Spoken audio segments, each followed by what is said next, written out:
Thanks to Mike Leach. Washington State fans, you are living in the salad days for Cougar Wazoo football. Washington State defeats Iowa State at the Alamo Bowl 28-26 in a very entertaining game as the Cougars conclude a 11-2 season, which breaks the all-time single-season wins record for the school and also should guarantee that the Cougars finish in the final top 10 poll. They should finish in the top 10, depending on what some other teams do along the way. Iowa State, Washington State, this was a good game. I expected Iowa State to pull out a close win. Therefore, I took the Cyclones plus the 3 points and also picked them to win. But I was done in the end by Washington State's offense and a defense that played better than I expected.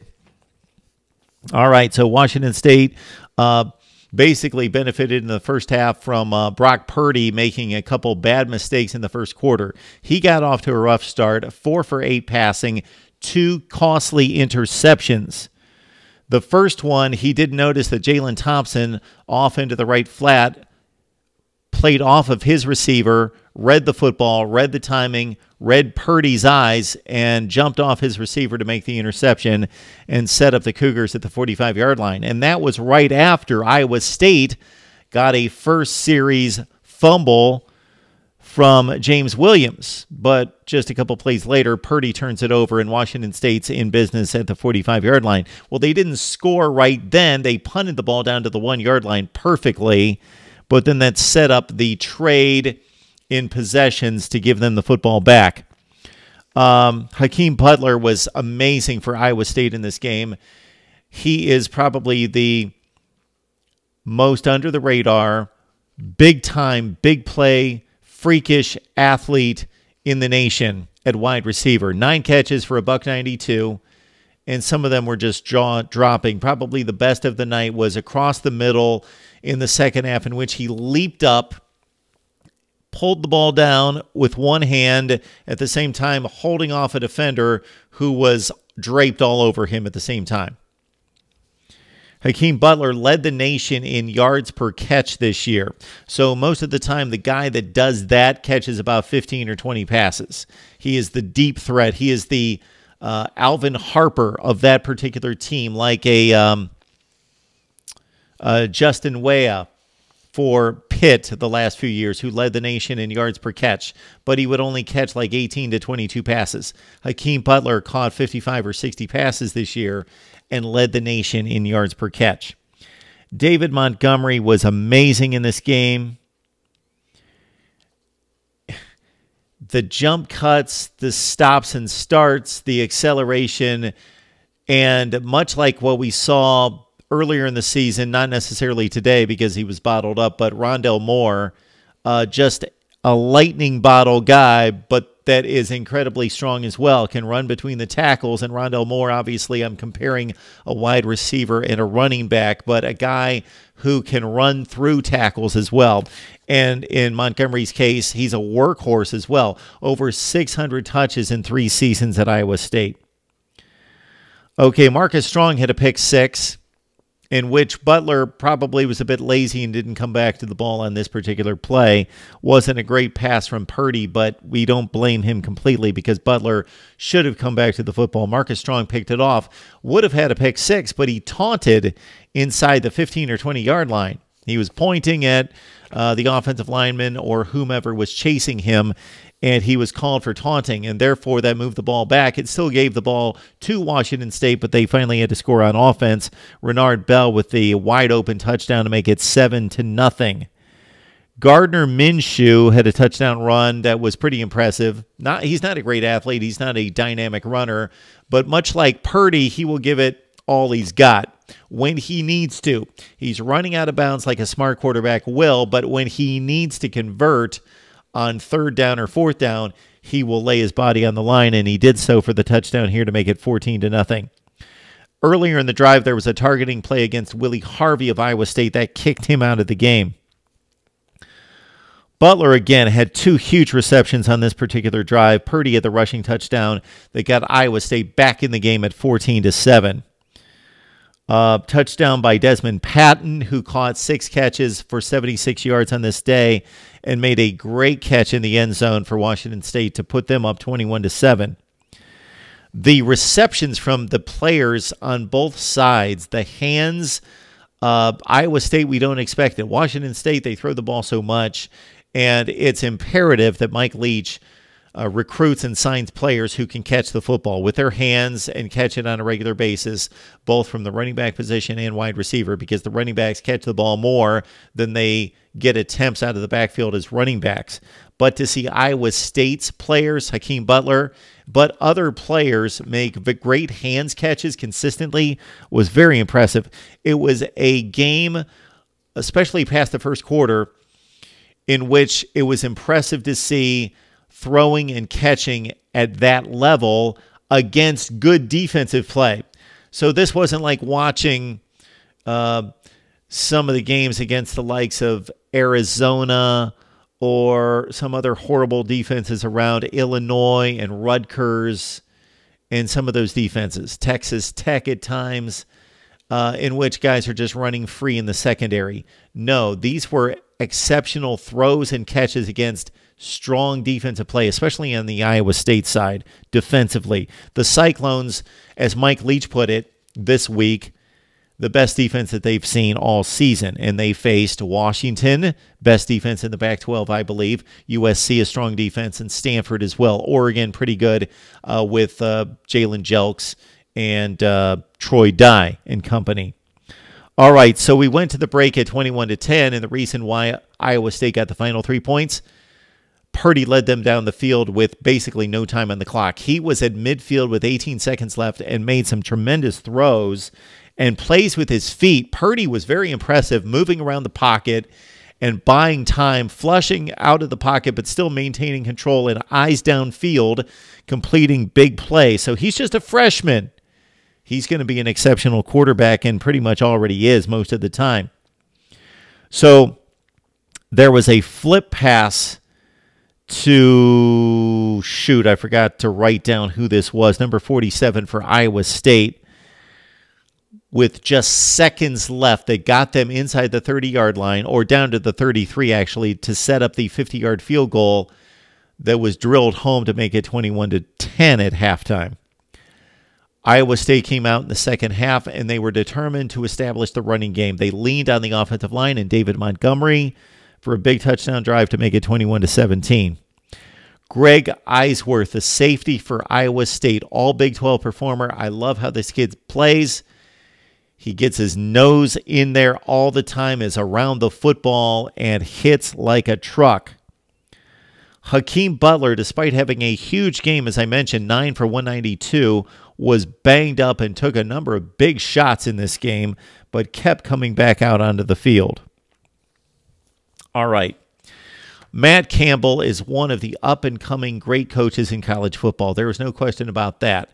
And when you rate and rank and evaluate head coaches, you can do it from a number of perspectives. Recruiting, building a program, building a culture. You can do it from a schematic standpoint. You can do it in terms of his leadership of the team and the program and making the right moves, leading a clean and well-respected program. All those things. You can also base it on game management and play calling if that person, in fact, is a play caller, like few are in college football. But Mike Leach is, of course, and Gus Malzahn is, two of the coaches that we saw on Friday. In terms of Matt Campbell, I had a slight issue with some of his game management. On one particular drive in the fourth quarter, early fourth quarter, his team's down in the 21-17 and then 21-20 range. Okay, he's on a drive, and he disdains and neglects the 37-yard field goal, which I agreed with, to go for it on 4th and 2. His kicker had made it from 50, so he knew that his kicker could make it from 37. So it's not that he didn't have faith in his field goal kicker. He just knew that his offense was humming. And they had a 4th and 2 at the Washington State 20. And they made it. The next 4th down, on a 3rd and 7, same drive, 3rd and 7, they give the ball to Montgomery. He goes for 5 yards. They've got another 4th and 2, and this time they kick the field goal. It's just a little bit closer. Thought they should have went for it again. And then on the next series, in which they were down 28-20, they had a sequence in which they had a 3rd and 7. They were deep in field goal range. They were on the cusp of field goal range. Again, the kid had hit from 50 at the end of the first half, but a 50-yard field goal was pushing him. That was his career high. So on 3rd and 7, they throw a pass instead of running and setting up either a makeable field goal, a more makeable field goal, or setting it up for another Montgomery run. So they throw it on 3rd and 7 with a rollout pass that was incomplete. So it sets up a 4th and 5. And they miss the 50-yard field goal. They put their kicker in a bad position in which they could have run on 3rd and 4th down or thrown screen passes to get yardage to either get closer for the field goal, another 3 to 4 or 5 yards at least, or run a couple plays to try to convert the 4th down. That's what I would have done. Nitpicky, but still. They kicked a field goal on one drive in which they had already shown that they were going to go for it on 4th and 1 or 4th and 2, but then they went for the field goal the next time on the same drive in the same situation. And then the next drive, again, they put their field goal kicker in a bad situation by not running the ball or throwing a safe screen pass or something, a completable pass on 3rd down to set up the 4th down from a shorter, more makeable range. Didn't agree with the play calling there. And I'm not one to call out play calling much. These guys are experts. I'm not. I'm just a football fan / analyst, but I'm not a football coach. So the play, unfortunately, that changed the game was Washington State Iowa State had kicked the field goal to make it 21-20. They got the ball back. They were only down 21-20. David Montgomery was playing his you-know-what off. But unfortunately, in the midst of running for a first down, he fumbled at his own 30. And then Peyton Pallor made a tremendous play to force the fumble, recover the fumble, and put his team in position at that point, up only 21-20. And then the Iowa State defense stood up the first 2 plays of that drive, but Gardner Minshew made an incredible play in which he was trapped in the backfield. It looked like he was going to get sacked. He threw off a few guys. He ran toward the line of scrimmage, and before he passed the line of scrimmage, he threw a shovel pass that was taken by Martin all the way down inside the 5-yard line, a 20-yard play that converted the 3rd and 10. And then they took it in for the touchdown on the next play, 28-20. Iowa State still had a chance. They drove it all the way down the field. Minshew, I failed to mention that in the process, Gardner Minshew broke Jared Goff's Pac-12 passing yardage record for a single season. Minshew finished the game with only 200, and I say, for a Mike Leach offense, only 299 yards passing, but that raised his total for the season to 47.79. It broke Jared Goff's record by 60 yards that goes back to 2015. Under 5 minutes to play, Chase Allen made a big catch on 3rd down in which Purdy again bought himself time. This kid's going to be a really good quarterback. He already is. But he danced all over the place, created a pocket for himself on the left side after the first one broke down, bought himself some space, found Chase Allen for a big catch on 3rd and long, and then he threw the well-designed play in which it looked like it was a rollout run-pass option, but he drew in the linebacker and he dumped it right over his head to David Montgomery, who took it all the way down to the 1-yard line. Iowa State scored, unfortunately, on the 2-point conversion that they had to run at that point in the game with only 3 minutes left, down 28-26 after scoring the touchdown. They had the false start. It moved them back to the 7-yard line. They did not convert the 2-point play, and they never seriously threatened after that and lost 28-26. Washington State, as mentioned, finished 11-2 with the best record in the Pac-12, but did not win the Pac-12 championship, of course, because they lost the Apple Cup in the snow to Washington. But they do finish 11-2 and most likely in the last few spots of the top 10 in the final polls. For Washington State in 2019, they will have to replace Gardner Minshew. They do have 14 starters coming back, and all their special teams kicking specialists, the punter and the place kicker. Washington State, I scold you once again. I do this every offseason when I rank and rate the schedules. This is an embarrassment.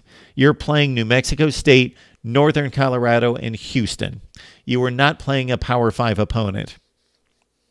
Inexcusable. You should be playing Houston and somebody else. A nice game against a Kansas State or Oklahoma State.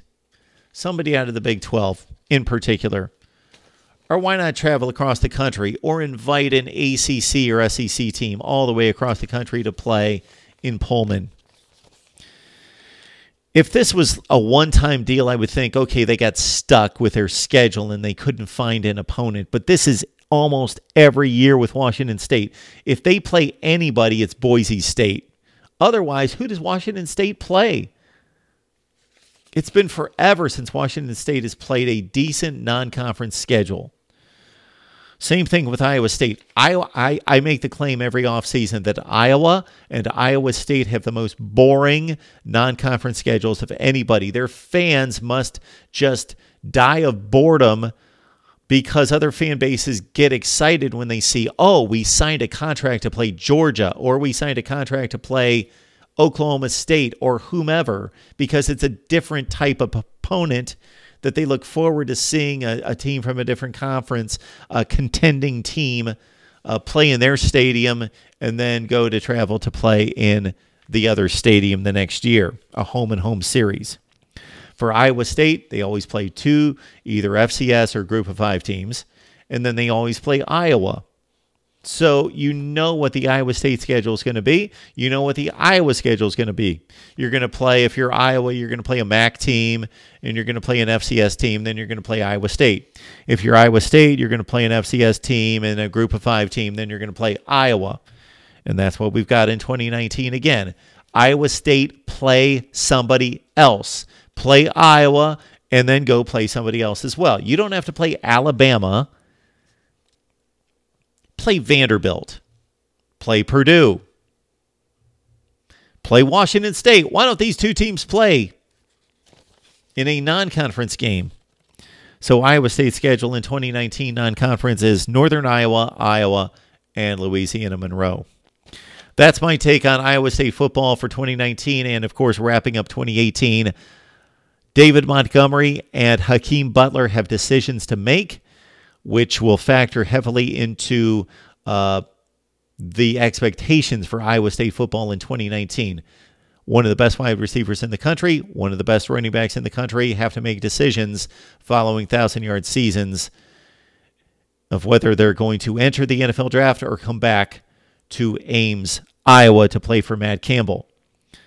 For Washington State as well, would love to see your comments on the Cyclones and the Cougars right here at Mark Rogers TV, the voice of college football.